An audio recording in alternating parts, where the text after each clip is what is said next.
بسم اللہ الرحمن الرحیم۔ علم و ہنر کے گوہرے نایاب اساتذہ ہیں، علم و ہنر کے گوہرے نایاب اساتذہ ہیں، قوم کے محسن اس کے معمار اساتذہ ہیں۔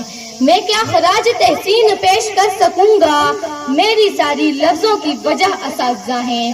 صدر علی وقار، میری آج کی تقریر کا عنوان ہے عظمت اساتذہ۔ صدر علی وقار، استاد ہی لفظ ایسا گلدستہ ہے جس سے پورا چمن معطر ہو، ایسا ستارہ ہے جس سے سارا آسمان منور ہو، سمندروں کی موجوں کا یہ سلسلہ ہے جس کے تلاطم سے زندگی کا گما ہو، اور یہ ایک ایسی صبا ہے جس کی ٹھنڈک دلوں میں اتر جائے۔ معلم وہ لفظ ہے جس کے دامن میں انگنت مشعلیں روشن ہیں، جس کا آنچل مستقبل کے جگنوؤں سے بھرا ہوا ہے، جس کا آنچل مستقبل کے جگنوؤں سے بھرا ہوا ہے۔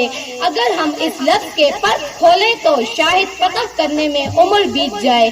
معلم کا لفظ 4 حروف سے مل کر بنا، میم سے میراث النبی کا ترجمان، عین سے عقیدت تحریک انسان، لام سے لگن و حروف فرشتگان، میم سے میراث النبی کا احسان۔ استاد کی مثال اس سیدھی کی مانند ہے جو خود تو اپنی جگہ پر رہتی ہے مگر دوسروں کو بلند سے بلند مقام عطا کرتی ہے۔ کسی نے کیا خوب کہا، انسان کو شائستہ خوددار بنایا، تہذیب و تمدن تیری شرمندہ احسان۔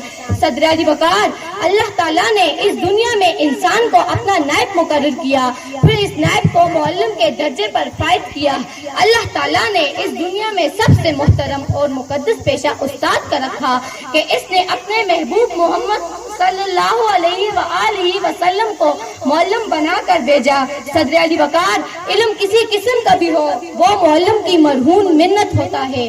صدر علی وقار، جس طرح عمل کے بغیر علم، روشنی کے بغیر ستارے، خوشبو کے بغیر پھول، سورج کے بغیر صبح بیمانی ہوتے ہیں، اسی طرح کسی رہنما یا معلم کے بغیر انسان بے نام و نشان ہوتے ہیں۔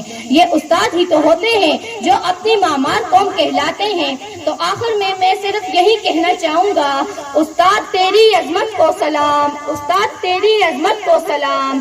تو نہ ہوتا تو یہ دنیا ہوتی بے نام، تو نہ ہوتا تو یہ دنیا ہوتی بے نام۔ سکھایا شہنشاہوں کو رموز شہنشاہی، بخشا رہنماؤں کو سالاروں کو انداز کلام۔ والسلام۔